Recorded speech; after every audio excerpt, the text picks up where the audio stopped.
Good evening all of you. Last class में हम लोगों ने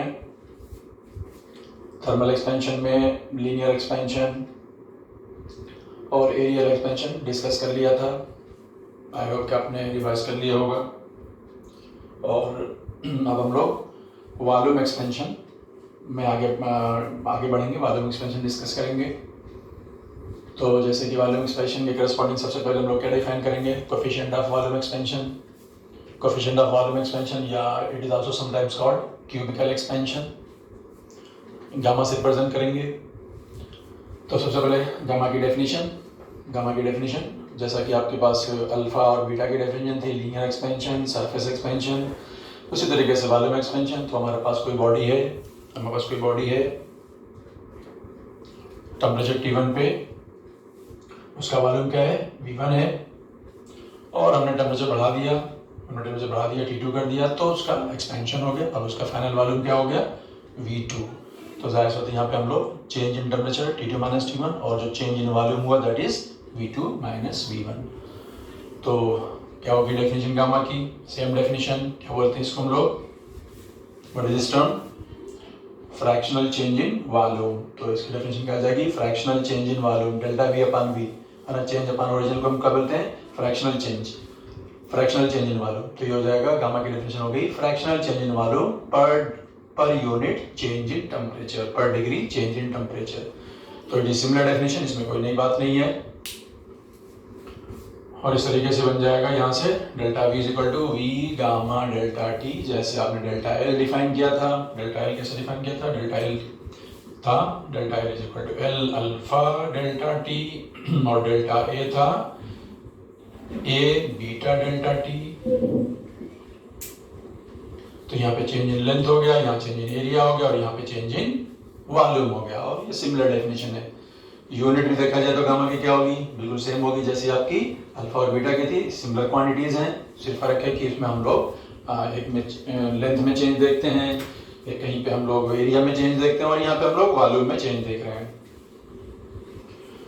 तो यहाँ से डेल्टा V बराबर V gamma delta T, V initial volume है जिसको मैंने यहाँ पे V1 से प्रेजेंट किया है, डेल्टा V क्या है हमारा V2 माइनस V1। तो इस तरीके से आप बस आ गया है formula V2 is equal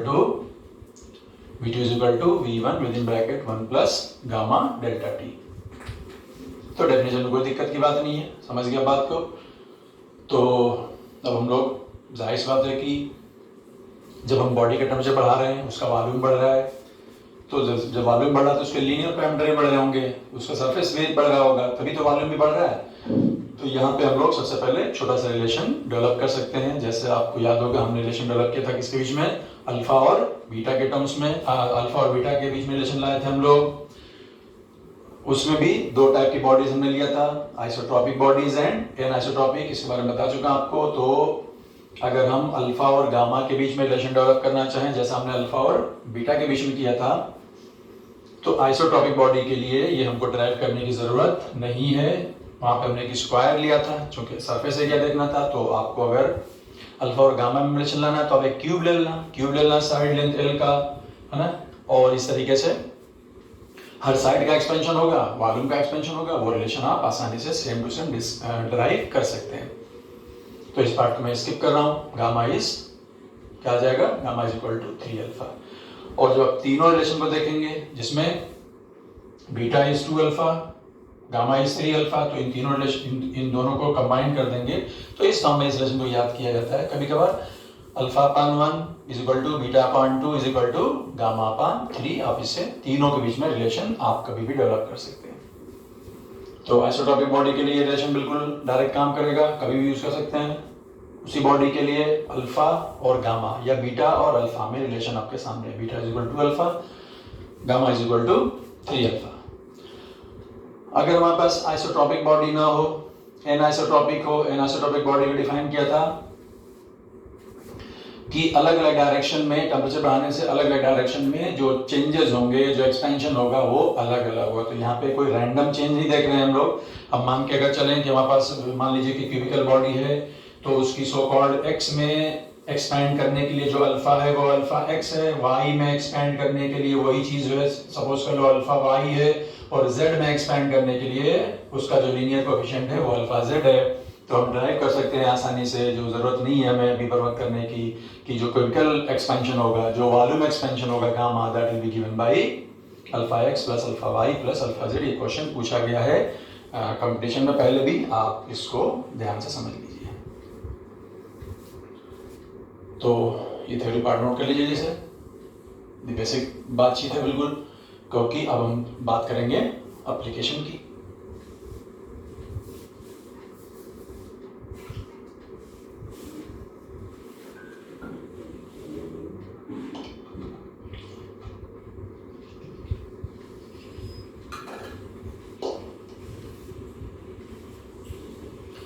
So let us continue with the application part.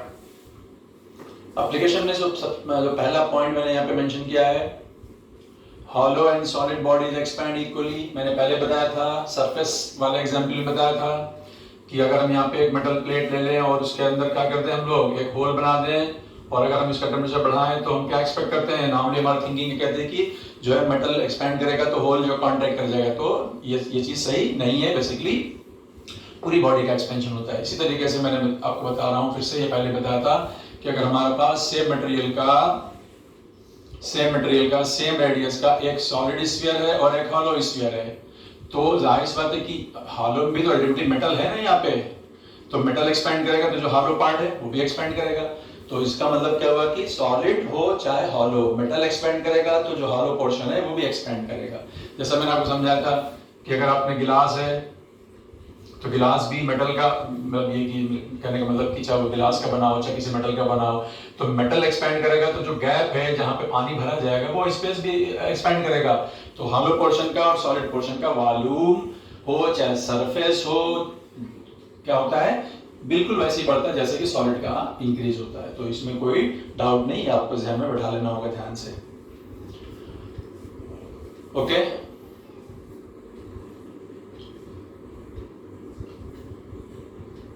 उसके बाद नेक्स्ट एप्लीकेशन थर्मल स्ट्रेस। ये थर्मल स्ट्रेस वाला एप्लीकेशन हम लोगों ने लीनियर एक्सपेंशन में किया था, आपको याद होना चाहिए। ये आपके सामने डायग्राम बना दिया मैंने दोबारा से, जहां पे एक रॉड को दो रिजिड वॉल के बीच में क्लैंप कर दिया गया है, और जाहिर सी बात है कि इस रॉड का अल्फा दिया हुआ है, इसका यंग्स मॉडुलस वाई दिया हुआ है, और चूंकि ये रॉड है, अगर हम इसका टेम्परेचर बढ़ाते हैं तो रॉड एक्सपैंड करना चाहेगी, लेकिन ये वॉल उसे एक्सपैंड नहीं होने दे रही है। तो हम बोलेंगे कि इसमें दो प्रोसेस चल रहे हैं, एक थर्मल एक्सपेंशन की वजह से रॉड एक्सपैंड कर रही है और वॉल उसे वापस कंप्रेस कर रही है। तो इसके अंदर लेंथ में चेंज नहीं हो रहा है, लेकिन हम बोलेंगे कि इसके अंदर स्ट्रेन पैदा हुआ क्योंकि वॉल उसे कंप्रेस कर रही है। तो हमने थर्मल स्ट्रेस का फॉर्मूला बताया था आपको, वाई अल्फा डेल्टा टी। तो यही क्वेश्चन एप्लीकेशन के फॉर्म में अगर आ जाए कि जैसे मान लीजिए हमारे पास कोई स्फीयर है या कोई क्यूब है, तो हम जब अगर इसका टेम्परेचर बढ़ाएंगे तो ये स्फीयर या ये क्यूब क्या करेगा, एक्सपैंड होना चाहेगा। तो क्वेश्चन है, आप चेक कर सकते हैं, प्रैक्टिस मटेरियल में मिल जाएगा आपको, हम मार्क करूंगा उस क्वेश्चन को, कि अगर हम इसका टेम्परेचर बढ़ाएं तो आपसे पूछा जाएगा कि कितना एक्स्ट्रा प्रेशर लगाना पड़ेगा ताकि इसको एक्सपैंड होने से हम रोक सकें। तो जैसे जो काम यहाँ पे वॉल कर रही थी और अल्टीमेटली वॉल उसे फोर्स या यूं कह लो कि स्ट्रेस पैदा कर रही थी, वैसे ही हमें यहाँ पे बाहर से प्रेशर क्या होता है, वो भी तो वॉल्यूम स्ट्रेस होता है। प्रेशर इज वॉल्यूम स्ट्रेस, जिसको हम लोग चेंज इन प्रेशर कहते हैं। तो जब क्वेश्चन आएगा कि कितना एक्स्ट्रा प्रेशर लगाना पड़ेगा ताकि एक्सपैंड होने से बचाया जाए, तो बेसिकली क्या हो रहा होगा, दो काम हो रहा होगा। थर्मल एक्सपेंशन की वजह से वो एक्सपैंड हो रहा होगा या एक्सपैंड होना चाह रहा होगा, और हम प्रेशर लगा के उसे वापस क्या कर दे रहे होंगे, कंप्रेशन। तो दोनों सिचुएशन में क्या जाएगी, सिमिलरिटी। तो इस तरीके से लीनियर वाले पार्ट में अगर थर्मल स्ट्रेस का फॉर्मूला था वाई अल्फा डेल्टा टी, आपको याद होगा, तो वॉल्यूम के केस में volume stress is same as change in pressure will be Y की जगह आ जाएगा यंग्स मॉडुलस, यहां पे आ जाएगा बल्क मॉडुलस, यहां पे अल्फा की जगह गामा और डेल्टा टी। तो ये क्वेश्चन पूछा गया है, प्रैक्टिस मटेरियल में अवेलेबल है, हम उसको लेंगे प्रैक्टिस के टाइम में अगर आपको डाउट आएगा। What extra pressure has to be applied ताकि हम इस स्फीयर को या क्यूब को हम एक्सपैंड होने से बचाएं, क्योंकि टेम्परेचर बढ़ाएंगे तो वो एक्सपैंड होना चाहेगा। तो ये क्वेश्चन आप ट्राई करेंगे, मिल जाएगा आपको क्वेश्चन प्रैक्टिस मटेरियल में, और हम उसको डिस्कस करेंगे। यस, इट इज ओके, देख लीजिए, इसे नोट कर लीजिए।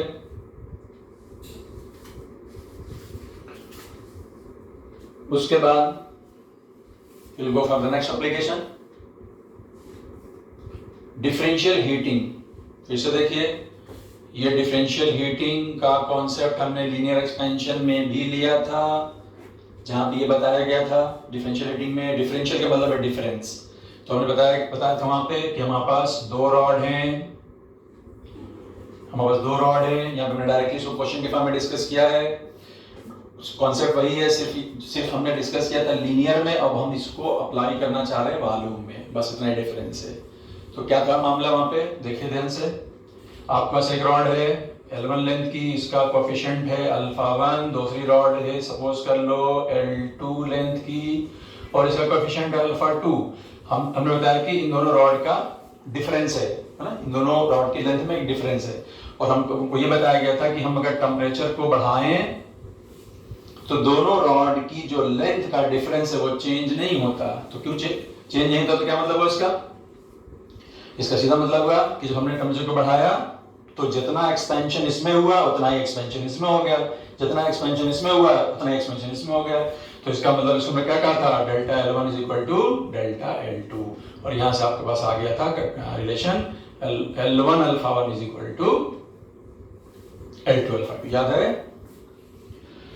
अब वही सिचुएशन यहाँ पे देखिए ध्यान से। मान लीजिए हमारे पास कोई गिलास है, कोई कंटेनर है, इसका पूरा वॉल्यूम जो है सपोज कर लीजिए V2 है, और इसका जो कोफिशिएंट ऑफ एक्सपेंशन है, वॉल्यूम एक्सपेंशन है, वो है गामा 2। अब इसमें हमने इतने पार्ट में लिक्विड भर दिया, जितने पार्ट में लिक्विड भरा है, यानी जितना लिक्विड भरा है उसका वॉल्यूम क्या है, V1 है, और उसका coefficient of volume expansion gamma 1 है।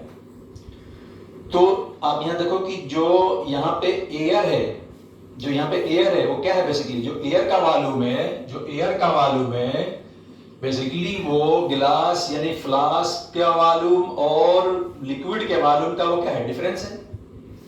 जितने हिस्से में एयर है बेसिकली क्या है, वो गिलास के वॉल्यूम और जो लिक्विड है उसके वॉल्यूम का वो डिफरेंस है। तो क्वेश्चन यहाँ पे क्या है वो आप देख लीजिए। A glass flask contains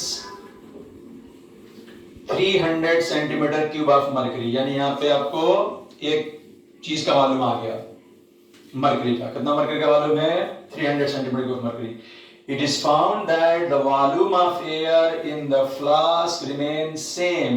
volume of air क्या समझा है मैंने, गिलास के वॉल्यूम और लिक्विड के वॉल्यूम का डिफरेंस, जैसे इन दोनों रॉड की लेंथ का difference. It is found that the volume of air in the flask remains same as temperature is changed. Temperature change करेंगे लेकिन दोनों रॉड की लेंथ का डिफरेंस चेंज नहीं होगा। यहाँ पे एयर का वॉल्यूम चेंज नहीं होगा। एयर का वॉल्यूम मैंने आपको बता दिया कि ये गिलास का वॉल्यूम और लिक्विड के वॉल्यूम का डिफरेंस है, और वो डिफरेंस क्या रहेगा, सेम। इसीलिए वर्ड क्या दिया गया, differential heating. Find the volume of the flask, यानी कंटेनर का वॉल्यूम कितना है। तो जाहिर सी बात है कि कंटेनर का वॉल्यूम अगर हमको बताना है तो सेम कॉन्सेप्ट यूज किया जाएगा। जैसे यहाँ पे L1 अल्फा 1 बराबर L2 अल्फा 2 था, तो यहाँ पे क्या आएगा, V1 gamma 1 is equal to V2 gamma 2। इसमें आप एक मरकरी ले लीजिए और दूसरा फ्लास्क ले लीजिए। तो यहाँ पे आपको एक मरकरी ले लीजिए, दूसरा फ्लास्क ले लीजिए, और ये कंडीशन हो जाएगी। दोनों के वॉल्यूम का डिफरेंस क्या रहेगा, कांस्टेंट। तो बताओ भाई मरकरी का वॉल्यूम कितना दिया हुआ है, मरकरी का वॉल्यूम दिया हुआ है 300, मरकरी का गामा दिया हुआ है आपके सामने V2 क्या होगा, फ्लास्क का। V2 क्या होगा, फ्लास्क का। फ्लास्क का वॉल्यूम निकालना है, वही हमारा अननोन है।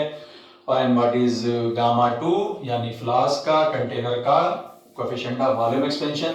उसके लिए ये गिलास का बना हुआ फ्लास्क है जिसका अल्फा दिया हुआ है, लेकिन यहाँ पे गामा यूज होगा, तो gamma is equal to 3 alpha आप अप्लाई करेंगे, और इस तरीके से यहाँ से V2 की वैल्यू कैलकुलेट हो जाएगी।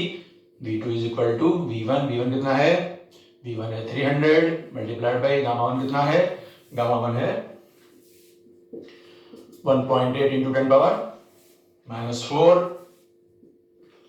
अपान यहाँ पे क्या जाएगा गामा 2 इज 3 अल्फा जी। ये गामा जी है तो ये हो जाएगा 3 अल्फा जी। 3 alpha is 9 into 10 to the power -6। इसको कैलकुलेट कीजिए, ये 3 से 3 कैंसिल हो जाएगा, यहाँ पे 9 दूना 18, 2 का फैक्टर आ जाएगा और इस तरीके से आप सॉल्व करेंगे तो this should come out to be equal to 2000 centimetre cube. ये आपका आंसर है 2000 सेंटीमीटर क्यूब। चेक कर लीजिए कैलकुलेशन पार्ट आप चेक कर सकते हैं। कॉन्सेप्ट समझना हमारे यहाँ पे काम है, जिम्मेदारी है, कैलकुलेशन आप खुद से कर सकते हैं। तो वॉल्यूम एक्सपेंशन और उस पर बेस्ड एप्लीकेशन हम लोग कंटिन्यू कर रहे हैं। ऑलरेडी हमने आपको ये 3 एप्लीकेशन हो गए और हम कुछ और बातें और करना चाहेंगे। इसमें वॉल्यूम चेंज के साथ साथ डेंसिटी का चेंज, क्योंकि हम लोग लिक्विड में जाएंगे तो लिक्विड की डेंसिटी इंपॉर्टेंट हो आती है, तो हम इसको कंटिन्यू करते हैं। इसको नोट कर लीजिए।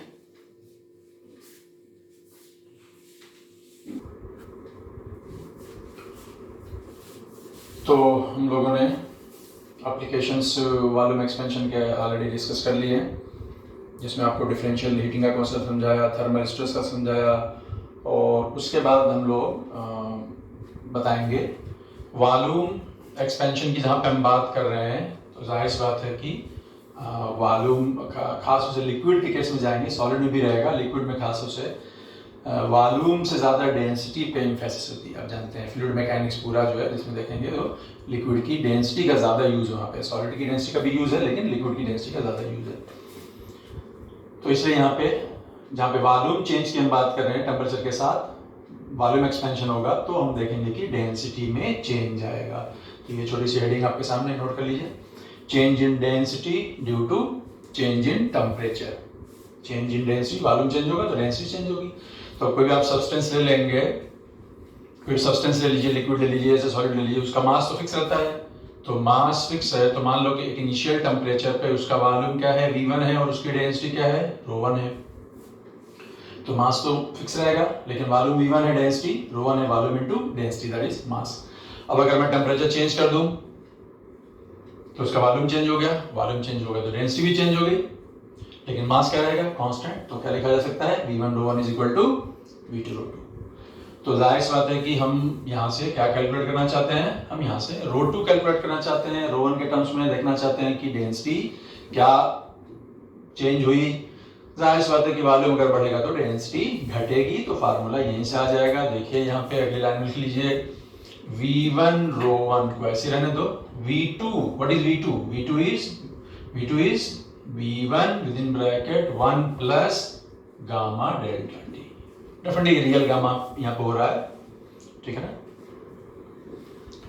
तो ये लिक्विड का गामा है इनटू ρ2। यहां से आपके पास आ जाएगा ρ2 बराबर, देख लीजिए आप यहाँ से V1 से V1 कैंसिल हो गया, V1 से V1 कैंसिल हो गया, और यहाँ पे आ गया ρ2 बराबर ρ1 अपान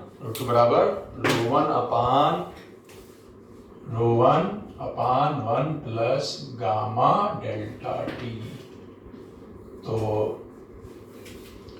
ρ2 बराबर ρ1 अपान 1 प्लस गामा डेल्टा टी। तो सीधी सी बात है कि जहाँ पे हम देख सकते हैं कि मान लो कि अगर गामा पॉजिटिव है, जाहिर सी बात है गामा पॉजिटिव होगा तो हमेशा टेम्परेचर बढ़ने से मतलब यहाँ पे डेल्टा टी पॉजिटिव होगा, तो ये भी पॉजिटिव है, पॉजिटिव होगा, 1 करेंगे प्लस तो सब पॉजिटिव होके 1 से ज्यादा आ जाएगा, तो जो V2 होगा वो मोर देन V1 होगा। इसी को बोलते हैं एक्सपेंशन। तो गामा पॉजिटिव का मतलब एक्सपेंशन, सीधी सी बात है, टेम्परेचर बढ़ने से। लेकिन यहाँ पे क्या होगा, यहाँ पे ρ2 बराबर क्या है, ρ1 अपान 1 प्लस गामा डेल्टा टी। तो यहाँ पे अगर ये दोनों टर्म पॉजिटिव हैं तो ये टर्म क्या होगा, नीचे का टर्म बढ़ जाएगा और नीचे का टर्म बढ़ जाएगा, तो बेसिकली टेम्परेचर बढ़ने से डेंसिटी घटेगी। इस फार्मूले से हम डेंसिटी कैलकुलेट करेंगे, टेम्परेचर बढ़ने से डेंसिटी घटेगी, जैसे टेम्परेचर बढ़ने से वॉल्यूम बढ़ेगा, डेंसिटी घटेगी, सिंपल सी बात है। तो डेंसिटी का जो कॉन्सेप्ट है वो ज़्यादा पॉपुलर है फ्लूइड मैकेनिक्स में। I will tell you the applications in fluid mechanics, समझाएंगे। लेकिन उससे पहले हम यहाँ पे वॉल्यूम एक्सपेंशन हम लिक्विड का खास तौर से अलग से डिस्कस करना चाह रहे हैं। लिक्विड में हम जाएंगे ही और वहाँ पे देखेंगे एप्लीकेशंस, लेकिन वॉल्यूम एक्सपेंशन ऑफ लिक्विड में यहाँ पे 2 तरीके का एक्सपेंशन बताया जा रहा है। एक को हम लोग बोलते हैं रियल एक्सपेंशन और दूसरे को बोलते हैं अपरेंट एक्सपेंशन, ठीक है। एक को बोलते हैं रियल एक्सपेंशन और दूसरे को बोलते हैं अपरेंट। तो रियल क्या है वो तो समझ में हमको आ जाएगा, यानी अगर लिक्विड का गामा डिफाइन है और वो गामा पॉजिटिव है तो सीधी सी बात है टेम्परेचर बढ़ने से उसका वॉल्यूम बढ़ेगा, लेकिन अपरेंट में क्या है, अपरेंट में हम लोग लिक्विड का एक्सपेंशन देखते हैं when liquid is seen to expand with respect to container. जाहिर सी बात है हम लिक्विड को रखते हैं कंटेनर के अंदर, तो हम लिक्विड को देखेंगे, उसके एक्सपेंशन को देखेंगे कंटेनर के रेस्पेक्ट में। तो प्रॉब्लम क्या है इसमें, प्रॉब्लम यह है कि हम लिक्विड को अलग से नहीं देख पाएंगे बल्कि हम लिक्विड को देख पाएंगे कंटेनर के रेस्पेक्ट में। तो वहां प्रॉब्लम आएगी जब हम अगर लिक्विड को देखेंगे कंटेनर के रेस्पेक्ट में। और प्रॉब्लम क्या है कि जब लिक्विड का टेम्परेचर बढ़ेगा तो कंटेनर का भी बढ़ेगा, और लिक्विड एक्सपेंड करेगा कंटेनर भी एक्सपेंड करेगा, तो हमें सही पता ही नहीं चलेगा कि लिक्विड कितना एक्सपेंड किया, क्योंकि हमको दिखाई देगा अपरेंट। तो इसीलिए अगर आप कंटेनर को भूल जाओ, आप सोचोगे सिर्फ हम लिक्विड को देख रहे हैं समहाउ और हमें कंटेनर से मतलब नहीं है, तो बेसिकली अगर उसका गामा पॉजिटिव है तो उसका जो एक्सपेंशन होगा लिक्विड का वो रियल होगा। लेकिन अगर आप कंटेनर के रेस्पेक्ट में देखेंगे तो फिर हम उसका रियल नहीं देख पाएंगे, कोई जो चीज हमको दिखेगी वही हम बोलेंगे, that is called apparent expansion. तो apparent expansion is nothing but the expansion of the liquid as seen with respect to container. इसको समझाने के लिए, इसको समझने के लिए हम लोग यहाँ पे ये डिस्कशन कर लेते हैं, ठीक है। देखिए जैसे हमारे पास कोई कंटेनर है, मान लीजिए आसानी के लिए कि इस कंटेनर में लिक्विड पूरा भरा हुआ ऊपर तक, इस लिक्विड का जो गामा है वो पॉजिटिव है, रियल गामा पॉजिटिव है। रियल गामा पॉजिटिव का मतलब है कि टेम्परेचर बढ़ेगा तो वॉल्यूम बढ़ेगा ही बढ़ेगा, ठीक। लेकिन जो कंटेनर है उसका भी गामा डिफाइन है, और तो इसका मतलब ये हुआ कि वो भी गामा पॉजिटिव मान लिया जाए। डेफिनेटली पॉजिटिव होता है most of the time, negative हो सकता है लेकिन वो एक्सेप्शन कंडीशन हो सकती है। तो अब दोनों का गामा डिफाइन है, दोनों का गामा पॉजिटिव है, टेम्परेचर बढ़ेगा, दोनों का एक्सपेंशन होगा। तो अब हमें देखना होगा अपरेंट एक्सपेंशन। तो उसके लिए मान लीजिए कि मैं पहला केस लेता हूं जिसमें टेम्परेचर बढ़ाया गया, तो हम अगर ये देखते हैं कि water level in the container remain same, water level in the container यानी जो पानी का लेवल है पूरा भरा हुआ था, टेम्परेचर बढ़ने के बाद भी वो पूरा भरा हुआ है। तो हमारा पहला ऑब्जर्वेशन होगा, हम डायरेक्टली बोलेंगे कि भाई लिक्विड एक्सपेंड किया कि नहीं किया, तो हमें लगेगा कि नहीं, देखने में तो नहीं किया क्योंकि पहले पूरा भरा हुआ था, अभी पूरा भरा हुआ है। लेकिन प्रॉब्लम क्या है कि हम लिक्विड को देख रहे हैं किसके रेस्पेक्ट में, कंटेनर के रेस्पेक्ट में, तो उसका रियल एक्सपेंशन हुआ है लेकिन अपरेंट एक्सपेंशन नहीं हुआ है। तो क्यों, समझ गया बात को, क्योंकि दोनों का एक्सपेंशन हुआ है। तो इसका मतलब सीधी सी बात है कि यहाँ पे पहले केस में गामा अपरेंट क्या आ गया, 0, और ये तभी पॉसिबल है जब हम कह सकते हैं कि जितना एक्सपेंशन लिक्विड का हुआ है उतना ही एक्सपेंशन गिलास का भी हो गया।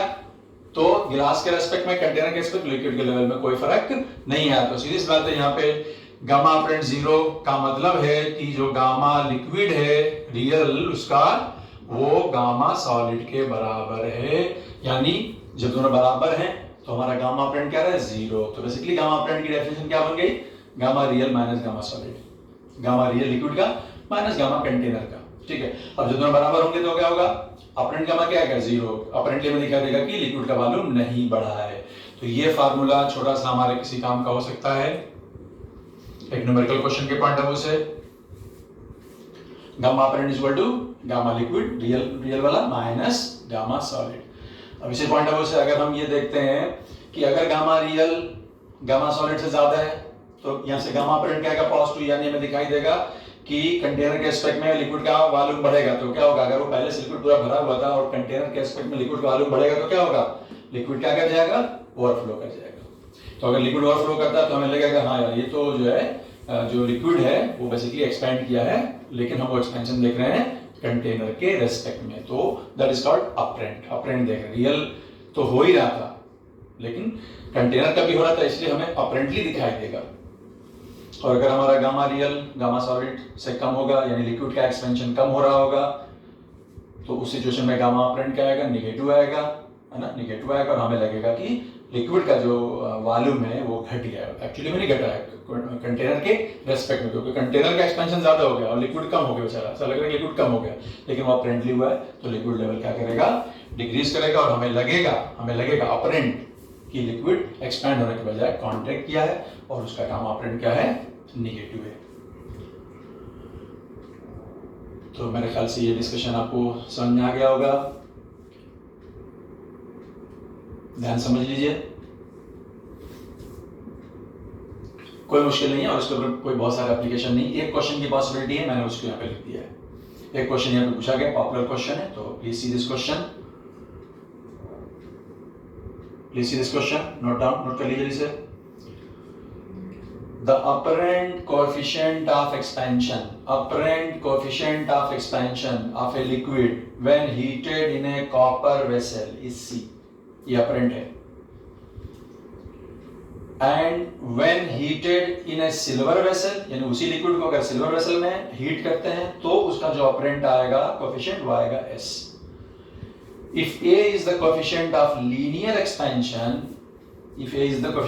expansion of copper, find the coefficient of linear expansion of silver। ठीक है, तो सॉल्व किया जाए इसको, यहां से कर लेता हूं।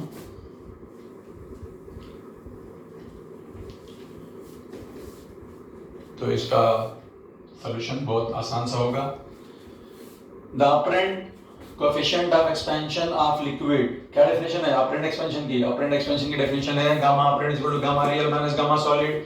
तो अगर आपने कॉपर वेसल में रखा है तो अपरेंट का की वैल्यू कितनी है, C बराबर लिक्विड का जो रियल गामा होगा तो वो तो फिक्स होगा, रियल का जो रियल गामा है लिक्विड का वो तो फिक्स होगा, माइनस गामा सॉलिड। तो गामा सॉलिड की जगह क्या आएगा, पहली बार आपने किसमें रखा है, कॉपर में, तो यहां पे क्या आएगा गामा सॉलिड यानी 3 अल्फा, और वो अल्फा क्या है, कॉपर के केस में अल्फा क्या है, वो है A, तो यहाँ पे 3 अल्फा की जगह क्या आ जाएगा 3A।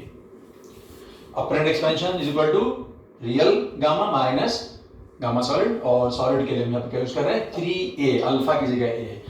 और जब यही काम करेंगे किसमें, सिल्वर वेसल के अंदर, तो जो अपरेंट गामा है उसको उन्होंने क्या नाम दे दिया, सिंबल S। लिक्विड का गामा वही रहेगा, लिक्विड रियल में वही है, अपरेंट चेंज होगा क्योंकि कंटेनर चेंज हो रहा है।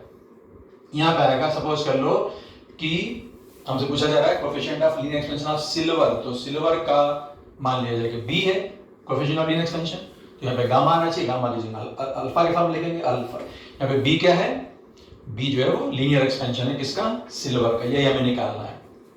यहां से इसको मैनिपुलेट करना कोई मुश्किल काम नहीं होगा, गामा को ऐसे कैंसिल कर देंगे, तो गामा कैंसिल करने के लिए आपको B निकालना है, तो इसको आप कर लीजिए, C माइनस S कर लीजिए, ये कैंसिल हो जाएगा, ये प्लस हो जाएगा, ये हो जाएगा 3B, माइनस करेंगे इसमें से इसको, तो ये हो जाएगा 3B और ये प्लस हो जाएगा और ये माइनस हो जाएगा 3A।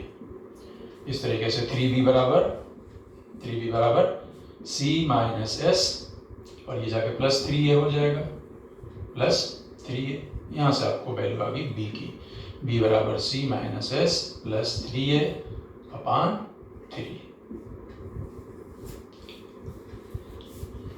ये फार्मूला ध्यान से, और इस फार्मूले का बहुत ज़्यादा यूज नहीं है, लेकिन इस बात को ध्यान रखिएगा कि इस फार्मूले को अगर हमको ड्राइव करने की बात करनी होगी तो हमको दोनों का वॉल्यूम सेम लेना होगा, यानी फुल्ली फिल्ड कंडीशन लेनी होगी, तभी जाके ये सही मानो वैलिड होगा, और अगर फुल्ली फिल्ड नहीं है तो थोड़ा सा ध्यान से करने की जरूरत पड़ेगी। तो ये क्वेश्चन नोट कर लीजिए, इसे note down the solution. Apparent expansion is equal to real expansion of liquid minus gamma solid, that is the result. तो एक स्टैंडर्ड क्वेश्चन था, और इसमें अब हम लोग फ्लूइड मैकेनिक्स में जाएंगे और एक दो एप्लीकेशन हम लोग फ्लूइड मैकेनिक्स से करते हैं, तो जल्दी से नोट कर लीजिए।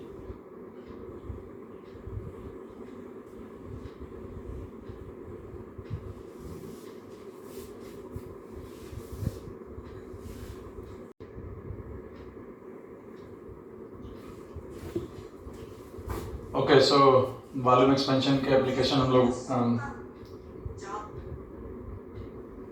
वॉल्यूम एक्सपेंशन की एप्लीकेशन हम लोग कर रहे थे और फ्लूइड मैकेनिक्स में हम लोग जाएंगे। फ्लूइड मैकेनिक्स में लिक्विड के बारे में ज़्यादा बात कर रहे हैं। तो जहाँ पे हम लोग लिक्विड के बारे में बात कर रहे थे वहाँ पे सबसे पहले हम लोग वाटर के बारे में बात करते हैं थोड़ा सा।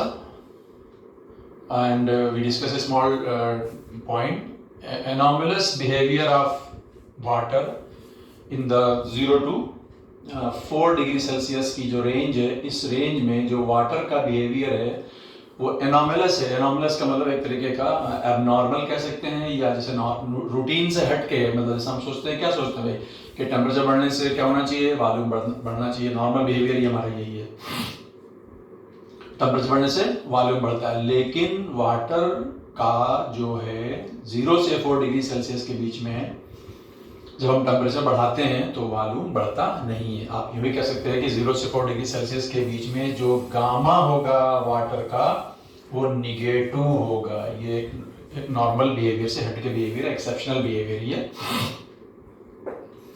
तो इसको हम लोग क्वेश्चन के फॉर्म में हमसे पूछा जा सकता है और इसको हम लोग ग्राफ के फॉर्म में इस तरीके से रिप्रेजेंट कर सकते हैं।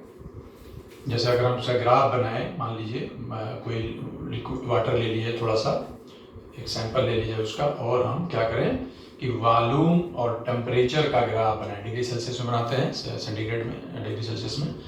तो क्या हम एक्सपेक्ट करते हैं कि टेम्परेचर बढ़ने से क्या होना चाहिए, वॉल्यूम बढ़ना चाहिए। लेकिन यहाँ पे क्या होगा, टेम्परेचर बढ़ने से वॉल्यूम घटेगा। कहाँ तक घटेगा, 4 डिग्री सेल्सियस तक घटेगा, सिर्फ 4 डिग्री सेल्सियस तक घटेगा और उसका फिर नॉर्मल रूटीन आ जाएगा, उसका टेम्परेचर बढ़ता जाएगा और फिर वॉल्यूम बढ़ेगा। तो अगर इसका हम लोग डेंसिटी का ग्राफ बनाएं, मतलब उसी वाटर की डेंसिटी का ग्राफ बनाए सपोज कर लो, तो फिर क्या होगा कि जहाँ पे वॉल्यूम घटेगा बेसिकली, तो वहाँ पे डेंसिटी बढ़ेगी। तो हम ये कह सकते हैं कि वाटर की डेंसिटी जो 4 डिग्री सेल्सियस पे वाटर होगा उसकी डेंसिटी क्या होगी, सबसे ज़्यादा, सबसे डेंसर जो वाटर होगा वो 4 डिग्री सेल्सियस पे होगा। ठीक है, तो इसके अपने एप्लीकेशंस हैं और डायरेक्ट क्वेश्चन के फॉर्म में भी है। तो यहाँ पे एक छोटा सा क्वेश्चन है जिसको हम लोग रफली डिस्कस कर सकते हैं और वो है देखिए, नोट कर लीजिए। जैसे मान लीजिए कि हम लोग एक कंटेनर है और ये एक ऐसा कंटेनर इमेजिन कर लीजिए जिसका खुद का एक्सपेंशन नहीं होना है, यानी इस खुद के कंटेनर का गामा 0 है, यानी कंटेनर एक्सपेंड नहीं करेगा। अब अगर मैं इसमें लिक्विड मतलब वाटर बेसिकली भर दूं इसमें 4 डिग्री सेल्सियस तक, 4 डिग्री सेल्सियस पे अगर हम इसमें वाटर भर दें, पूरा भर दें, कंटेनर का एक्सपेंशन नहीं होना है, कोई अपरेंट एक्सपेंशन की बात नहीं है कि कोई कंटेनर एक्सपेंड करेगा नहीं, जो भी एक्सपेंशन होगा या कंट्रैक्शन होगा, जो भी होगा वो लिक्विड का ही होगा। तो इसमें क्वेश्चन ये है कि अगर हम लोग 4 डिग्री सेल्सियस पे हैं और अब अगर हम यहां से टेम्परेचर को बढ़ाएं तो जो लिक्विड का लेवल है उस पर क्या फर्क पड़ेगा, क्या लिक्विड ओवरफ्लो कर जाएगा या लिक्विड का लेवल नीचे जाएगा। और दूसरा केस है, अगर मैं टेम्परेचर को घटाऊं तो क्या होगा, क्या लिक्विड ओवरफ्लो करेगा या लेवल नीचे जाएगा। ठीक है, तो जाहिर सी बात है कि अगर ये ऑलरेडी 4 डिग्री सेल्सियस पे है, ठीक है, तो 4 डिग्री सेल्सियस पे क्या है, वॉल्यूम क्या है, मिनिमम है, वॉल्यूम सबसे कम है, क्योंकि हम 0 से 4 भी गए थे तो वॉल्यूम बढ़ा नहीं था, एनॉमलस बिहेवियर था और वॉल्यूम घटा था, और 4 के बाद तो फिर वॉल्यूम बढ़ेगा। तो इसका मतलब क्या हुआ कि अगर आप 4 डिग्री सेल्सियस से आगे जाते हो तो क्या हो रहा है, वॉल्यूम बढ़ रहा है। तो वॉल्यूम बढ़ेगा तो क्या होगा, जाहिर से पूरा भरा हुआ है, कंटेनर का कुछ एक्सपेंशन होना नहीं है, और लिक्विड का वॉल्यूम बढ़ेगा तो लिक्विड क्या करेगा, डेफिनेटली लिक्विड ओवरफ्लो करेगा। तो अगर आप टेम्परेचर बढ़ाओगे तो इसमें कोई डाउट नहीं कि वॉल्यूम बढ़ेगा तो लिक्विड को ओवरफ्लो करना पड़ेगा। और अगर आप टेम्परेचर को 4 डिग्री सेल्सियस से पीछे घटाओगे तो टेम्परेचर घटने से यहाँ पे वॉल्यूम घट नहीं रहा है बल्कि बढ़ रहा है, क्योंकि इस रेंज में एनॉमलस बिहेवियर है, 0 से 4 डिग्री सेल्सियस जाने में वॉल्यूम घटा था, तो यानी 4 से आप पीछे आओगे तो वॉल्यूम बढ़ेगा, यानी 4 से पीछे भी आओगे, फोर्स का टेम्परेचर घटाओगे तो भी वॉल्यूम बढ़ेगा, और वॉल्यूम बढ़ेगा तो क्या होगा, ओवरफ्लो करेगा। तो आपका जवाब क्या है, दोनों ही केस में लिक्विड ओवरफ्लो करेगा। तो ये ऑब्जेक्टिव क्वेश्चन के फॉर्म में पूछा गया है, आपसे पूछा जा सकता है, प्रैक्टिस मटेरियल में मिलेगा। और बाकी ये जो है एक इंफॉर्मेशन के फॉर्म में, इसका एप्लीकेशन आगे भी बातचीत में कहीं ना कहीं आएगा। तो प्लीज नोट डाउन फास्ट।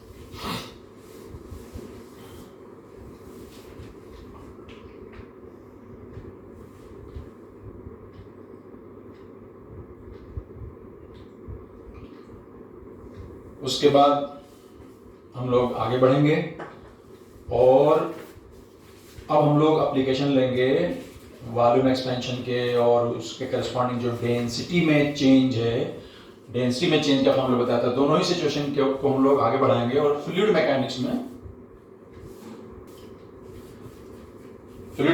में हम एप्लीकेशन डिस्कस करना चाहेंगे, और मेनली फ्लूइड मैकेनिक्स में जो फ्लूइड स्टैटिक पार्ट है वहां पे एप्लीकेशन है। आप जानते हैं कि फ्लूइड मैकेनिक्स में डेंसिटी जो टर्म है उसका यूज ज्यादा होता है, वॉल्यूम के बजाय डेंसिटी का ज्यादा यूज होता है, खास से लिक्विड की डेंसिटी का यूज होता है। यहाँ पे मैं कम से कम 2 एप्लीकेशन डिस्कस करना चाहूंगा डिटेल में, और वो है, सबसे पहला इसमें है प्रेशर का। प्रेशर जिसको हम लोग हाइड्रोस्टैटिक प्रेशर भी कहते हैं, क्योंकि प्रेशर का जो ये फार्मूला हम लोग HOG यूज करते हैं, ये हाइड्रोस्टैटिक कंडीशन होता है, डायनामिक कंडीशन में फार्मूला यूज नहीं किया जाता, इसीलिए इसको हाइड्रोस्टैटिक प्रेशर भी कहते हैं। तो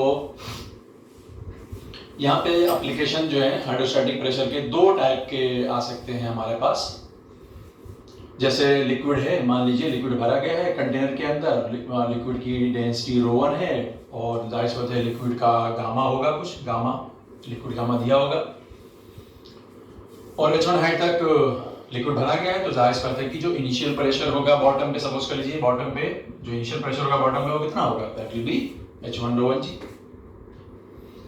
अब इसमें अगर हम लोग टेम्परेचर बढ़ा दें,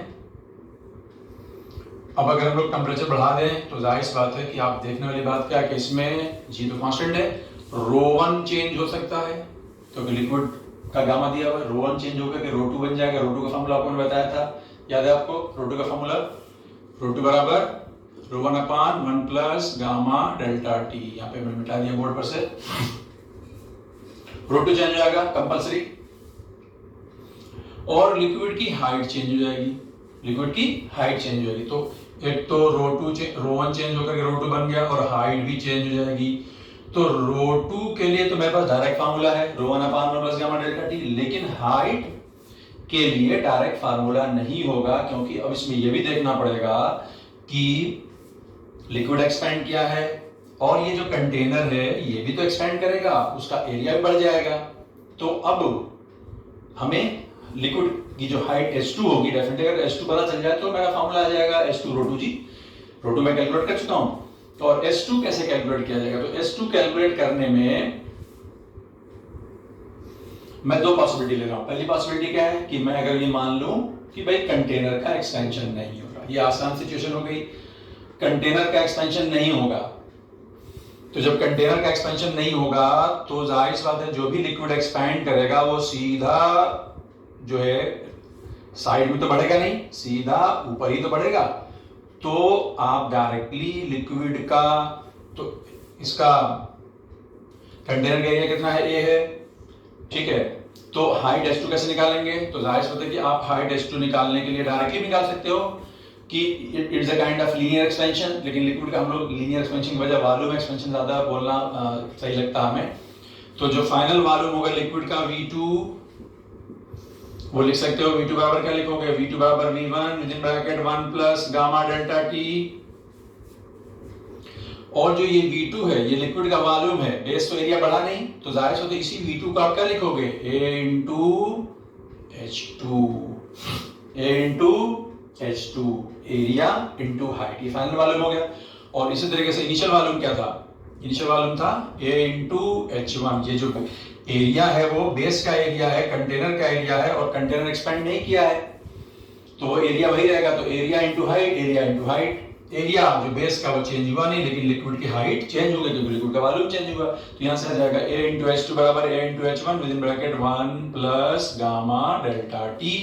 ए से कैंसिल हो जाएगा और इस तरीके से आपको आगे किसकी वैल्यू H2 की, H2 बराबर H1 with in bracket 1 plus gamma delta T। अब अगर फाइनल प्रेशर की वैल्यू लिखना चाहेंगे P2 बराबर, तो क्या आएगा, P2 बराबर आ जाएगा H2 रो 2G, H2 रो 2G। तो H2 मैं यहां लिखता हूं P2 बराबर H2 row 2G। What is H2? H2 is H1 within bracket 1 plus gamma delta T into row 2 is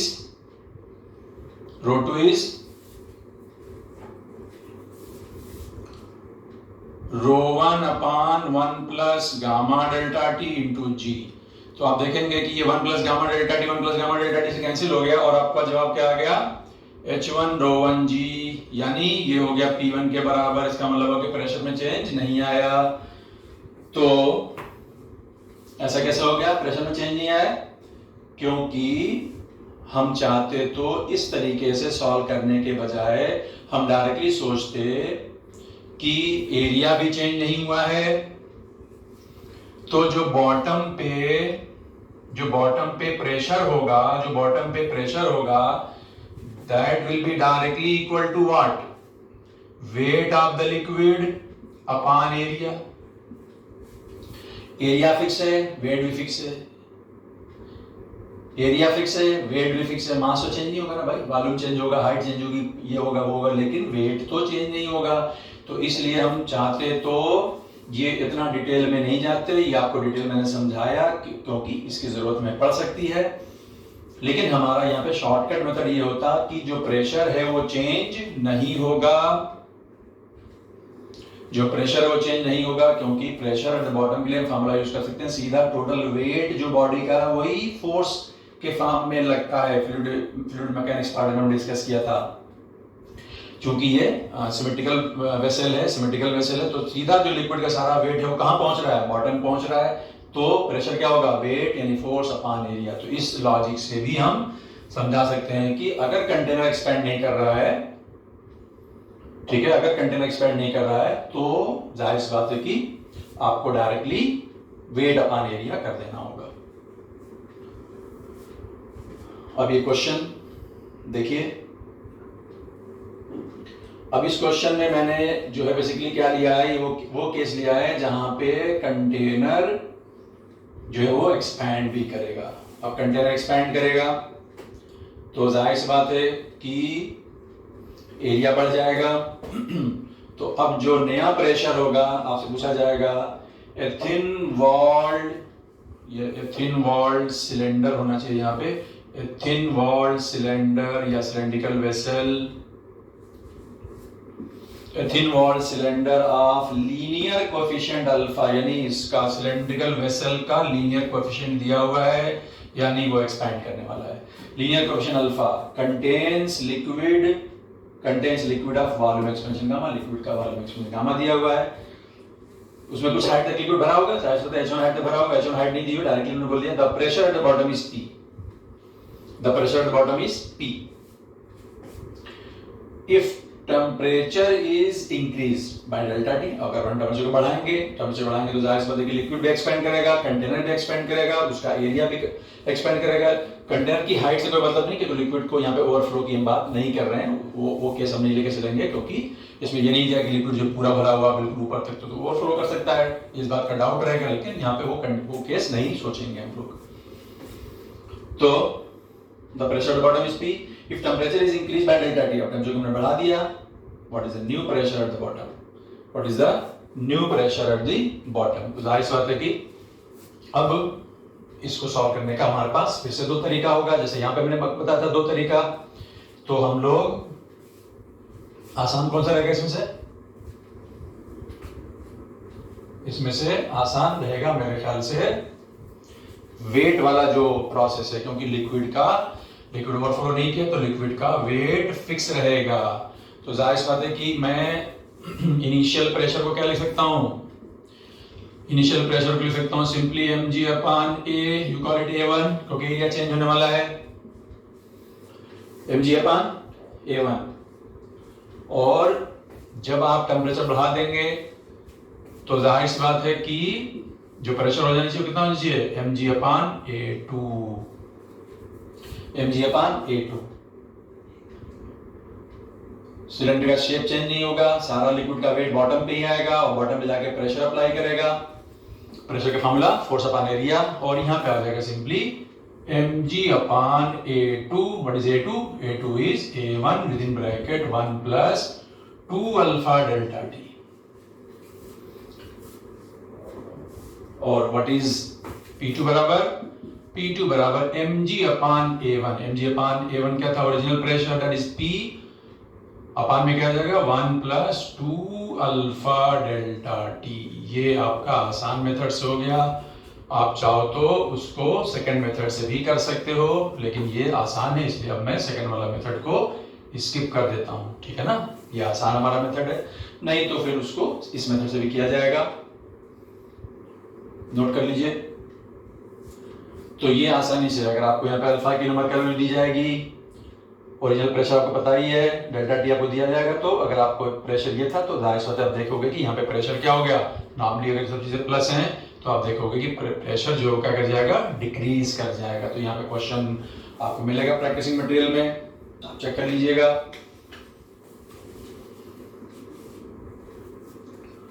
तो ये हो गया आपका एक एप्लीकेशन हाइड्रोस्टैटिक प्रेशर का। और अब मैं दूसरा एप्लीकेशन जो फ्लूइड मैकेनिक्स में वो लेने जा रहा हूं। और जो दूसरा एप्लीकेशन है फ्लूइड मैकेनिक्स में वो है रिलेटेड किससे? बेसिकली वो रिलेटेड है फोर्स ऑफ बायंसी से। फोर्स ऑफ बायंसी से रिलेटेड है। फोर्स ऑफ बायंसी का कॉन्सेप्ट याद होना चाहिए आपको। लिक्विड के अंदर कोई सॉलिड बॉडी फ्लोट कर रही है, यहाँ पे लिक्विड की डेंसिटी सिग्मा है, सॉलिड की डेंसिटी रो है, उसका मास m है, टोटल वॉल्यूम उसका v है। जो पार्ट सबमर्ज्ड है उसको हम लोग v in कहते हैं, v in। तो जाहिर सी बात है कि फोर्स ऑफ बायंसी का जो फार्मूला होता है, बायंड फोर्स का फार्मूला क्या होता है, Fb is equal to v in sigma g। याद होगा आपको, v in सिग्मा g। तो यहाँ पे देख सकते हैं सबसे पहले कि यहाँ पे अगर क्वेश्चन फ्रेम होता है कि अब अगर जैसे देखा जाए तो फोर्स ऑफ बायंसी के बारे में पूछा जाए कि भाई नॉर्मली अगर वो इनिशियल टेम्परेचर T1 पे सिस्टम है, यहाँ पे कंटेनर के एक्सपेंशन का कोई काम नहीं, क्योंकि हमको लिक्विड को फ्लोट होते हुए देखना है, तो कंटेनर के एक्सपेंशन का कोई काम नहीं है। डेफिनेटली हाँ, ये जो सॉलिड है ये एक्सपेंड कर सकता है और लिक्विड जो है वो एक्सपेंड कर सकता है। लिक्विड का गामा दिया जाएगा और सॉलिड का अल्फा दिया जाएगा, अल्फा से उसका गामा आ सकता है, ठीक है ना। तो फोर्स ऑफ बायंसी के ऊपर कोई क्वेश्चन होगा, V इन सिग्मा जी क्या होगा, सिग्मा चेंज हो जाएगा, सिग्मा 1 से सिग्मा 2 हो जाएगा इसी फार्मूले से। जैसे ρ2 बराबर ρ1 अपान 1 प्लस गामा डेल्टा टी, वैसे ही सिग्मा 2 बराबर आएगा सिग्मा 1 अपान 1 प्लस गामा डेल्टा टी। ये लिक्विड की डेंसिटी जो चेंज आएगी, तो आप देखोगे कि सिग्मा चेंज हो जाएगा और जो V in है, जो वॉल्यूम इनसाइड है, वो भी चेंज हो सकता है। डिपेंड करेगा क्वेश्चन किस तरीके से फ्रेम किया जाता है, ठीक है। तो एक तो ये बात हो गई।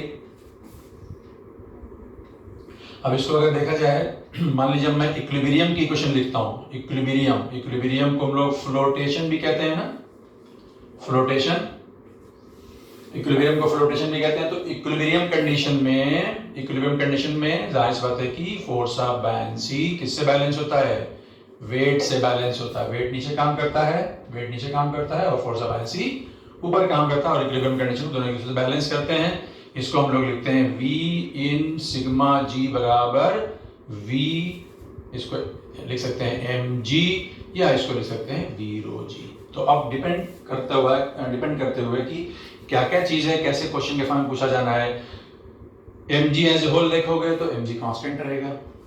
अब जाहिर सी अगर आप टेम्परेचर चेंज करते हो, g कांस्टेंट होगा, सिग्मा चेंज होगा, तो V इन भी चेंज होगा, जो मैं आपको बता रहा था यहाँ पे, ठीक है। और अगर हम यहाँ पे इन दोनों क्वेश्चन की हेल्प से अगर मैं इसको लिख दूं V in upon V, V N upon V क्या बचेगा, जी से जी कैंसिल, ये बचेगा रो अपान सिग्मा।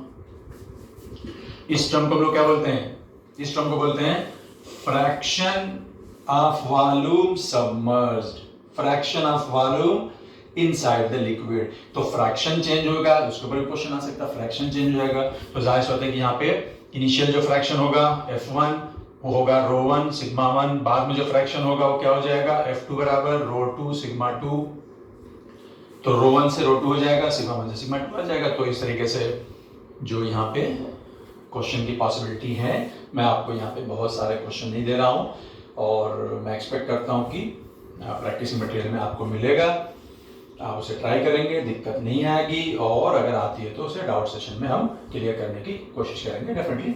और ये प्रेशर वाला क्वेश्चन डेफिनेटली आपको मिलेगा। और इस तरीके से ये आपका थर्मल एक्सपेंशन पार्ट यहाँ पे मैं समझता हूँ कि कंप्लीट हुआ, थ्योरी के साथ एप्लीकेशन और न्यूमेरिकल भी हमने किए हैं बीच बीच में। अब आपके पास जो भी प्रैक्टिसिंग मटेरियल है वहाँ पे जाके एक्सरसाइज 1, 2 में क्वेश्चन आप ट्राई कर सकते हैं डेफिनेटली, और डाउट सेशन जो हम लोग लेंगे उसमें आप उसे पूछ सकते हैं। उसका तरीका बता दूंगा आपको किस तरीके से इंटरेक्शन होगा वो, ठीक है। तो अब इसमें हम लोग ये फ्लूइड ये जो आपका थर्मल एक्सपेंशन वाला पार्ट था यहाँ पे कंप्लीट हो गया, ठीक है। देख लीजिए, कोई डाउट है तो मार्क करके रखिए, you can ask in the next class in the doubt session. अब इसमें जो रिलेटेड टॉपिक है हमारा थर्मोमेट्री, थर्मोमेट्री वाला पार्ट हम लोग लेंगे, है ना, इसी कंटिन्यूटी में हम लोग उसको कंप्लीट करेंगे। तो इसको नोट कर लीजिए जल्दी से।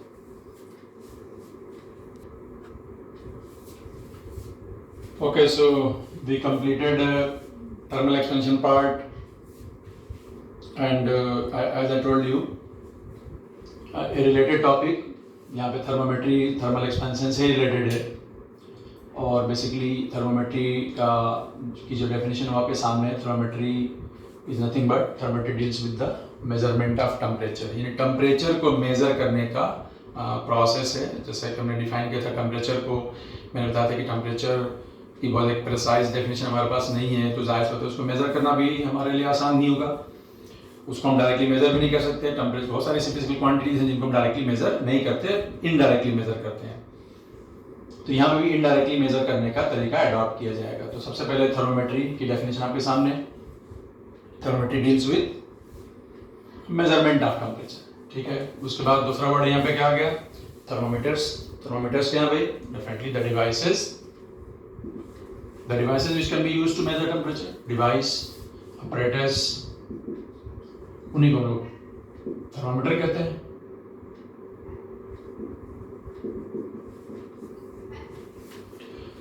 टेम्परेचर एक फिजिकल क्वांटिटी की फॉर्म में, तो सबसे पहले उसकी यूनिट ऑफ टेम्परेचर।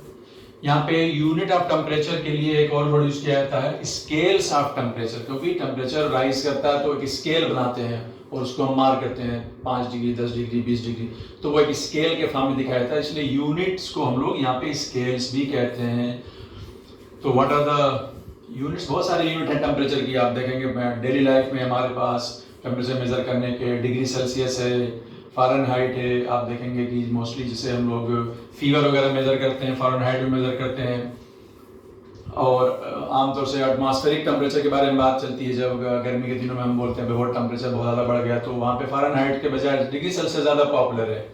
तो पॉपुलरिटी के बेसिस पे डिग्री सेल्सियस है, फ़ारेनहाइट है, लेकिन केल्विन यहाँ पे सबसे पहले में लिखा है unit of temperature kelvin. Basically इसको के से रिप्रेजेंट करते हैं और इसको डिग्री केल्विन भी नहीं लिखते, इसको डिग्री सेल्सियस कहेंगे, इसको डिग्री फ़ारेनहाइट कहेंगे, लेकिन इसको सिंपली केल्विन कहेंगे, जो भी लॉजिक है उसका। और जो केल्विन है वो SI यूनिट है, और इसको हम लोग एब्सोल्यूट स्केल बोलते हैं, इसको हम लोग एब्सोल्यूट स्केल बोलते हैं। इसको एब्सोल्यूट स्केल बोलने का लॉजिक आपको पता चल जाएगा, क्योंकि इस स्केल में टेम्परेचर निगेटिव नहीं हो सकता।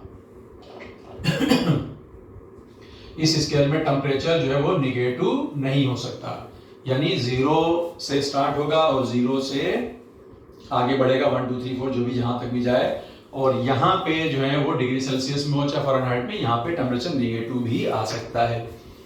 तो इसको एब्सोल्यूट स्केल बोलने का लॉजिक समझ में आ गया। एब्सोल्यूट कोई चीज बोली जाती है तो जो है, जैसे हम लोग बोलते हैं प्रेशर, अगर प्रेशर की बात करते हैं, एब्सोल्यूट प्रेशर की बात करते हैं, तो एब्सोल्यूट प्रेशर भी कभी निगेटिव नहीं होता।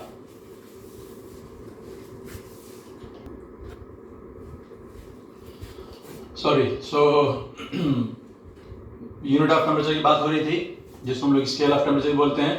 तो kelvin scale it is called absolute scale. मैंने बता दिया आपको, एब्सोल्यूट वर्ड का इस्तेमाल यहाँ पे हो रहा है क्योंकि इस स्केल में टेम्परेचर निगेटिव नहीं होता। जैसा कि मैं आपको बता रहा था कि प्रेशर, जब भी एब्सोल्यूट प्रेशर वर्ड इस्तेमाल करते हैं तो एब्सोल्यूट प्रेशर भी निगेटिव नहीं होता। गेज प्रेशर में एक वर्ड यूज किया था, अगर आपको याद हो, गेज प्रेशर निगेटिव हो सकता है, एब्सोल्यूट प्रेशर निगेटिव होता है। तो ये एक लॉजिक है।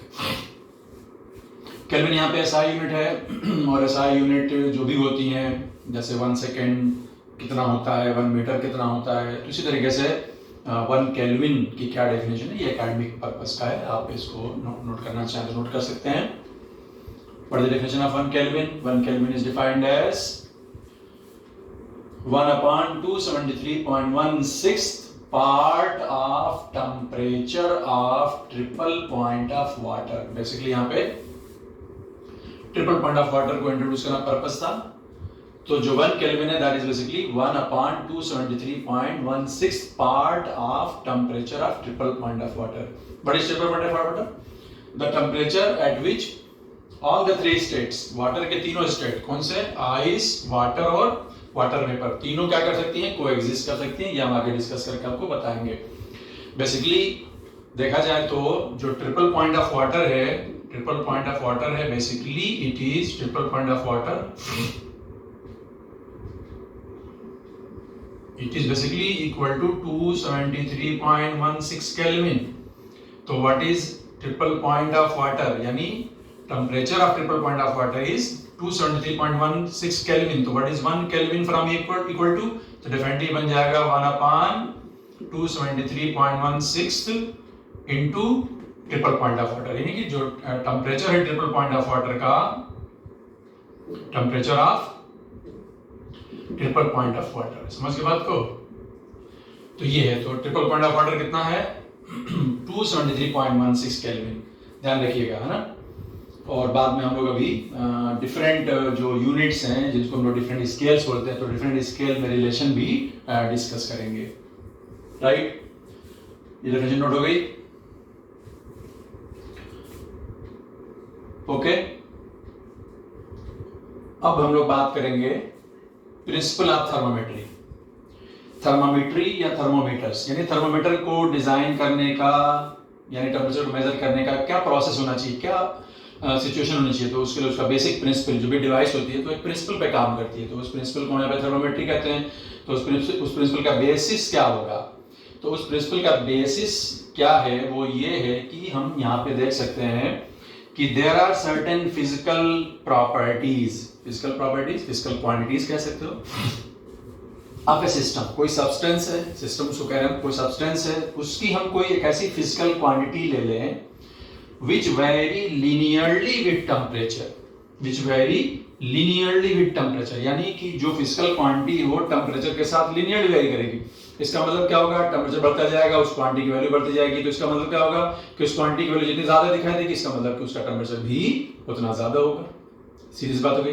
टेम्परेचर बढ़ता जाएगा, उस प्रॉपर्टी की वैल्यू बढ़ती जाएगी, तो जितनी ज्यादा उस प्रॉपर्टी की वैल्यू होगी, इसका मतलब होगा कि टेम्परेचर भी उतना ज्यादा है। तो फॉर एग्जाम्पल, तो सबसे पहले क्या हो गया? There are certain physical properties of a system which vary linearly with temperature. Such a physical quantity is called thermometric property. Thermometric property यानी हम इस प्रॉपर्टी को थर्मोमेट्री के प्रिंसिपल में यूज करने जा रहे हैं। For example at constant volume, हम लोग काइनेटिक थ्योरी ऑफ गैस पढ़ेंगे, जाहिर सी बात है आपने केमिस्ट्री में पढ़ा होगा। At constant volume the pressure of the gas, ideal gas of course, is varying directly proportional to temperature. ये आपका Boyle's law, Charles law, Gay-Lussac's law में से एक लॉ होता है कि कांस्टेंट वॉल्यूम पे प्रेशर क्या होता है? वैरी करता है लीनियरली। यानी कि अब अगर हम उसको एक थर्मोमीटर के फॉर्म में डिजाइन करना चाहें तो हम गैस का प्रेशर मेजर करेंगे उससे हमें गैस के टेम्परेचर के बारे में पता चल जाएगा। यानी हम गैस तो यहाँ पे P जो प्रेशर है वो यूज हो रहा है किस फॉर्म में, थर्मोमेट्रिक प्रॉपर्टी के फॉर्म में यूज हो रहा है। और भी बहुत सारे हमारे थर्मोमीटर्स हैं जहाँ पे हम इस प्रिंसिपल को यूज करते हैं। जैसे हम लोग मर्करी थर्मोमीटर बोलते हैं, तो मर्करी थर्मोमीटर में क्या देखते हैं हम लोग, मर्करी जो है वो राइज करता है, मर्करी राइज करता है तो राइज होता है, हम उस लेंथ मर्करी की लेंथ को बना देंगे पैरामीटर। तो जैसे जैसे टेम्परेचर बढ़ता जाएगा मर्करी ज्यादा एक्सपेंड करेगा तो ज्यादा हाइट तक राइज करेगा। तो जो मर्करी कॉलम की लेंथ है that can become a thermometric property. बहुत सारे थर्मोमीटर्स हमारे पास हैं, हम यहाँ पे बाद में उसका पूरा डिटेल बता सकते हैं। तो यही है हमारा बेसिक क्या बोलते हैं प्रिंसिपल ऑफ थर्मोमेट्री। इसको यहाँ पे एक लाइन में समराइज किया गया है, the linear variation of A thermometric property, the linear variation of the thermometric property with temperature, linear variation of a thermometric property with temperature forms the basic principle of thermometry। यही basic principle माना जाएगा, यही basic principle होगा। अब अगर हम इसको लिखना चाहें तो इस तरीके से लिख सकते हैं, x is the thermometric property जो है किस टेम्परेचर पे, T पे। तो जाहिर सी बात है कि x जो है वो T पे डिपेंड करेगा, ज्यादा T होगा ज्यादा x होगा, लीनियरली वेरी करेगा। तो लीनियरली वेरी करने का ये मतलब नहीं कि डायरेक्टली मैं सिंपली लिख दूं, जैसे हम लिखते हैं y = mx और यहाँ लिखते हैं y = mx + c। दोनों में जो y है वो x के साथ लीनियरली वेरी कर रहा है, लेकिन ये जरूरी तो है नहीं कि x = 0 पे y 0 हो। तो इसलिए यहाँ पे mx + c आना चाहिए। तो जिसको यहाँ पे मैं mx + c लिख रहा हूँ वहाँ पे a और b आ रहे हैं, m और c की जगह a और b, सिंबल की प्रॉब्लम है। तो इसका ये मतलब नहीं, जरूरी नहीं कि 0 टेम्परेचर कहीं पे भी हो तो वहाँ पे x की वैल्यू 0 होगी, कहीं हो भी सकती नहीं भी हो सकती। इसलिए यहाँ पे हमने कांस्टेंट b साथ में लेके चल रहे हैं। तो जाहिर सी बात है कि जब टेम्परेचर 0 होगा तो प्रॉपर्टी की वैल्यू 0 हो भी सकती है नहीं भी हो सकती है। Is that clear? x = AT + b, तो यही हमारा बेसिक रिलेशन होगा। अब हम इस प्रिंसिपल को यूज करते हुए टेम्परेचर मेजरमेंट करेंगे। जाहिर सी बात है कि हम थर्मोमेट्रिक प्रॉपर्टी की वैल्यू मेजर करेंगे और वहां से टेम्परेचर कैलकुलेट करेंगे। तो अब इस कॉन्सेप्ट को आगे बढ़ाएंगे अगर, तो हमको यहाँ पे बताया जाता है कि 2 टाइप की थर्मोमेट्री हम बना लेते हैं। यानी जो प्रिंसिपल है बेसिक प्रिंसिपल वही रहेगा, लेकिन उसको 2 टाइप में कर दिया। एक को हम लोग बोलते हैं ओल्ड थर्मोमेट्री और दूसरे को बोलते हैं मॉडर्न थर्मोमेट्री। ओल्ड थर्मोमेट्री और मॉडर्न थर्मोमेट्री दोनों में क्या डिफरेंस है पता चल जाएगा। तो let us take the first one, that is old thermometry. तो ओल्ड थर्मोमेट्री में अननोन टेम्परेचर को मेजर करने के लिए, टू मेजर अननोन टेम्परेचर, हम क्या करेंगे, we will take 2 reference points, 2 reference points लिए जाएंगे। यानी कि हम थर्मोमेट्रिक प्रॉपर्टी की वैल्यू दो जगह बता देंगे, पहले 2 जगह बता देंगे। वो दो कौन से टेम्परेचर्स हैं? एक टेम्परेचर को हम यहाँ पे बोल रहे हैं आइस पॉइंट, वो एक स्टेट है आइस पॉइंट। इसको हम लोअर फिक्स पॉइंट भी कहेंगे। और जो दूसरा रेफरेंस पॉइंट होगा वो होगा steam point. Steam point it is upper fix point, ठीक है, upper fix limit, lower fix limit. अब आप जानते हैं कि यही जो आइस पॉइंट है, अगर हम लोग डिग्री सेल्सियस में बात करते हैं तो हम उसको 0 डिग्री सेल्सियस कहते हैं। एक्चुअली इसको कह दिया गया 0 डिग्री, ना बोलते हैं आइस का टेम्परेचर कितना है 0 डिग्री सेल्सियस। तो क्या वो 0 डिग्री सेल्सियस है? कोई चीज टेम्परेचर प्रॉपर्ली डिफाइंड नहीं है, उसको हमने 0 मान लिया है एक तरीके से। इसी तरीके से उसी डिग्री सेल्सियस स्केल पर स्टीम का टेम्परेचर, यानी बॉइलिंग वाटर जब स्टीम में कन्वर्ट होता है वहां पर टेम्परेचर कितना मान लिया उसको, 100 डिग्री सेल्सियस। और यही चीज फ़ारेनहाइट में जाएंगे तो लोअर लिमिट जो है वो 32 है डिग्री फ़ारेनहाइट में, जो चीज यहाँ पे 0 थी, और अपर लिमिट है 212 और 273.15 केल्विन, ठीक है ना।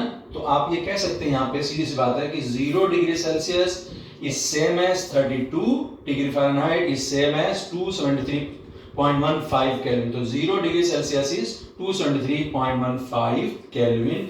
ये तीनों टेम्परेचर एक ही हैं क्योंकि वो एक ही थर्मोमेट्रिक प्रॉपर्टी के इक्विवेलेंट, सिर्फ नंबर इसको अलग अलग अलॉट किया गया है। I hope my point is clear.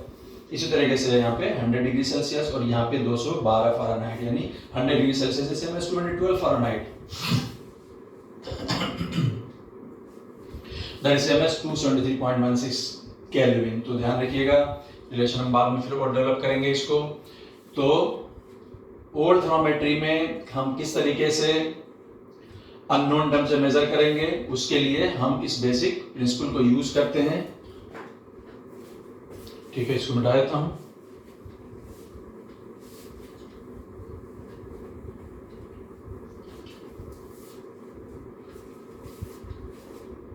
तो देखिए, सबसे पहले हम क्या करेंगे कि हमारे पास पहला रिलेशन है x is equal to 80 plus B. अगर हम डिग्री सेल्सियस में जा रहे हैं, सपोज कर लो हम डिग्री सेल्सियस में चीज़ों को डेवलप करना चाहते हैं, तो आप इसको TC कह दीजिए डिग्री सेल्सियस के लिए। अगर आप फॉर एग्जांपल फ़ारेनहाइट में जाना चाहते हैं तो आप इसको बोलेंगे x बराबर ATC के बजाय पे TF कह दीजिए plus B, same to same आगे बढ़ सकते हैं। अब ये तो हो गया आपका अननोन टेम्परेचर और ये हो गई वैल्यू थर्मोमेट्रिक प्रॉपर्टी की x। अब हम लोग लेंगे lower fix point that is nothing but ice point, और इस आइस पॉइंट को हम लोग डिग्री सेल्सियस में क्या लेते हैं, 0 डिग्री सेल्सियस। तो 0 डिग्री सेल्सियस पे थर्मोमेट्रिक प्रॉपर्टी की वैल्यू कितनी मार्क कर ली गई, x नॉट बराबर क्या लिखा जाएगा, a इंटू यहाँ पे आएगा 0 प्लस बी। इसको इक्वेशन नंबर 1 कह दीजिए, इसको इक्वेशन नंबर 2 कह दीजिए। और अब हम लोग लेंगे upper fix point that is steam point. इस स्टीम पॉइंट को हम लोग डिग्री सेल्सियस में कितना लेते हैं, 100 डिग्री सेल्सियस। तो उस टेम्परेचर पे जो भी प्रॉपर्टी हम लोग थर्मोमेट्रिक प्रॉपर्टी यूज करेंगे उसको हम मेजर कर लेंगे, उसको हम कैलकुलेट कर लेंगे कि कितनी है 100 डिग्री सेल्सियस पे स्टीम पॉइंट पे उस थर्मोमेट्रिक प्रॉपर्टी की वैल्यू कितनी है। अगर वो मर्करी कॉलम है तो मर्करी की लेंथ कितनी है, या अगर प्रेशर है तो प्रेशर कितना है, और इस फॉर्मूला रखेंगे तो x 100 डिग्री सेल्सियस पे प्रॉपर्टी की वैल्यू यहाँ पे आ जाएगा a इंटू टेम्परेचर कितना ले रहे हैं 100 डिग्री सेल्सियस प्लस b। अगर मैं यहाँ पे फ़ारेनहाइट में अगर इस रिलेशन को लाना चाहूंगा तो यहाँ क्या लिखूंगा, x नॉट ही कहूंगा उसको, नॉट का मतलब 0 नहीं, यहाँ पे नॉट का मतलब लोअर लिमिट को इशारा कर रहा है, लेकिन यहाँ पे आ जाएगा a इंटू कितना आएगा यहाँ पे 32 प्लस b। समझ गए बात को। और अगर इसी चीज को मैं डेवलप करना चाहूंगा किसमें, फ़ारेनहाइट में, तो यहाँ पे इसको x 100 के बजाय हम इसको है ना x नॉट के बजाय x 32 कह सकते हैं, है ना। वैल्यू x नॉट और x 32 एक ही है क्योंकि दोनों ही आइस पॉइंट को रिप्रेजेंट कर रहे हैं, तो इसीलिए इसको x नॉट ही कहना ठीक रहेगा। इसको भी x नॉट ही कहना सही रहेगा, और इसको भी x 100 ही कहेंगे। 100 का मतलब 100 डिग्री सेल्सियस की तरफ इशारा नहीं, वो एक स्टेट की तरफ इशारा, दैट इज स्टीम पॉइंट। यहाँ पे आ जाएगा a इंटू, वहाँ पे अपर लिमिट कितनी है 212 प्लस b। ये है मेरा कहने का मतलब। अब आप देखिए इक्वेशन नंबर 1, 2 और 3, इक्वेशन नंबर 1, 2 और 3 की हेल्प से आपको अननोन टेम्परेचर डिग्री सेल्सियस में कैलकुलेट करना है, जहाँ पे आपको x मालूम पड़ जाएगा, x नॉट मालूम होगा, x 100 मालूम होगा, यानी 100 डिग्री सेल्सियस यानी स्टीम पॉइंट पे प्रॉपर्टी की वैल्यू हो जाएगी। अब यहाँ पे क्या कर सकते हैं आप, 1 और 2 पहले सब्ट्रैक्ट कर लो, ठीक है, 1 और 2 सब्ट्रैक्ट कर लो, क्या बचेगा देखो, x माइनस एक्स नॉट, यहाँ पे b से b कैंसिल हो जाएगा, यहाँ पे आ जाएगा a कॉमन, TC माइनस 0, ठीक है। तो इसको आप लिख लीजिए पहली line, x minus x naught is equal to a common, क्या बचेगा TC माइनस 0। और अब आप क्या करिए, आपने क्या किया 1 माइनस 2 किया, अब आप कर लीजिए 3 माइनस 2। 3 माइनस 2 करेंगे तो क्या आएगा, x 100 minus x naught is equal to, यहाँ देखिए यहाँ से करेंगे तो फिर a कॉमन, और यहाँ आ जाएगा 100 माइनस 0, b फिर कैंसिल हो गया, पहले b कैंसिल हो गया था।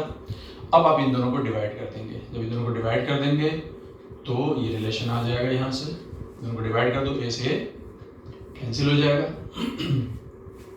और आपके पास आ जाएगा TC, या इसको इस तरीके से लिख लीजिए, x minus x naught upon x 100 minus x naught is equal to TC upon 100,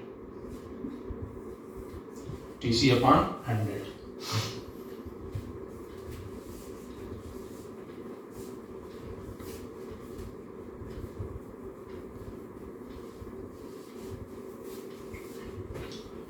तो यहाँ से आप चाहें तो TC कैलकुलेट कर सकते हैं, और अगर मैं डिग्री सेल्सियस के बजाय अगर मैं फ़ारेनहाइट यूज़ करूँ, केल्विन यूज़ करूँ, तो वही रिलेशन आएगा, एक्स प्रॉपर्टी वही रहेगी, यहाँ पे टी सी की जगह टी एफ आएगा। तो इस तरीके से इसको अगर मैं लिखना चाहूँ तो लिख सकता हूँ वही x माइनस एक्स नॉट का मतलब 0 डिग्री सेल्सियस नहीं बल्कि लोअर फिक्स पॉइंट की तरफ ज़्यादा इशारा है। मैंने बताया था आपको x100 minus x naught is equal to T C minus 0 upon 100 minus 0।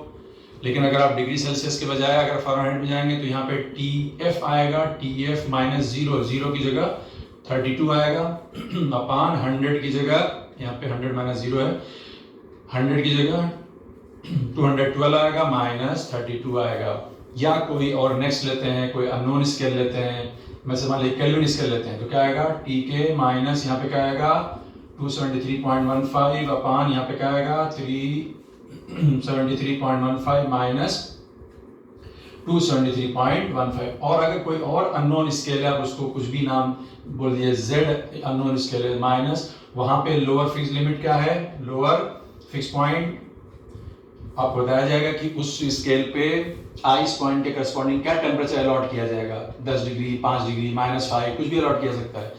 और यहाँ पे क्या आ जाएगा upper fix point minus lower fix point. तो ये हमारे को कोई अननोन स्केल, कोई नई स्केल है, उसके लिए भी इस्तेमाल कर सकता है। और इस तरीके से आप देखेंगे कि ये जो सब बातें क्या आपस में हो गई इक्वल, क्योंकि अल्टीमेटली प्रॉपर्टी वही है। उस टेम्परेचर को आप डिग्री सेल्सियस में टीसी कहोगे या सी कहोगे, फ़ारेनहाइट में उसको टीएफ को टेम्परेचर अलग अलग अलॉट कर रहे हो, बट वैल्यू सब आपस में सेम है क्योंकि वो एक ही वैल्यू को करस्पॉन्ड कर रहे हैं।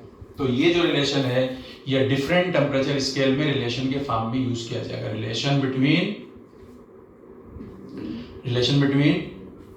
different temperature scales, relation between different temperature scale के फॉर्म में इसको यूज किया जाएगा। प्लीज नोट करो, ध्यान से इसको समझ लो।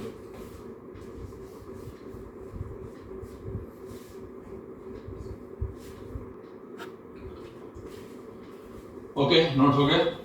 तो ये आपका ओल्ड थर्मोमेट्री पे बेस्ड है। इस पे न्यूमेरिकल दो न्यूमेरिकल कराऊंगा मैं आपको। एक तो होगा हमारा अननोन टेम्परेचर कैलकुलेट करना थर्मोमेट्रिक प्रॉपर्टी के टर्म्स में, और दूसरा जो क्वेश्चन होगा वो होगा क्या बोलते हैं इसको, टेम्परेचर स्केल के बीच में जो रिलेशन है वहाँ पे क्वेश्चन होगा। तो बर वक्त हम इसको यहाँ पे रोकते हैं और we will continue in the next class. तो इस पूरी चीज़ को आप देख लीजिए, रिवाइज कर लीजिए, नोट कर लीजिए। कोई डाउट अगर है तो उसको मार्क कर लीजिए और उसको डाउट सेशन में आप रेस कर सकते हैं कि ये पॉइंट हमको समझ में नहीं आया, तो that I will explain again. इसमें कोई दिक्कत की बात नहीं। और ये इसको और सिंपल फॉर्म में लिखना चाहें तो सिंपल फॉर्म में लिख सकते हैं। इसको लिखा जाता है टी सी कर लिखिए, चाहे उसको सिंपली सी कह दीजिए। तो ये रिलेशन इस फॉर्म में पॉपुलर है, सी अपान यहाँ पे 100 है, यहाँ पे ये बेसिकली 180 आता है, ये 180 आता है। तो इस तरीके से ये बन जाता है C upon 5 is equal to F, simply T F कहिए या एफ कहिए, एफ मतलब value in Fahrenheit, F minus 32 का बटा में 9 इज इक्वल टू यहाँ पे सिंपली के कहिए, के माइनस 273 1.15 को छोड़ सकते हैं, ठीक है। इसको सिंपली 373 माइनस 2, सॉरी ये भी डिटेल में जाने की जरूरत नहीं, ये भी 100 आएगा, दिस इज 100, तो यहाँ पे आ जाएगा 5। इस तरीके से हम इसको कर सकते हैं। Thank you.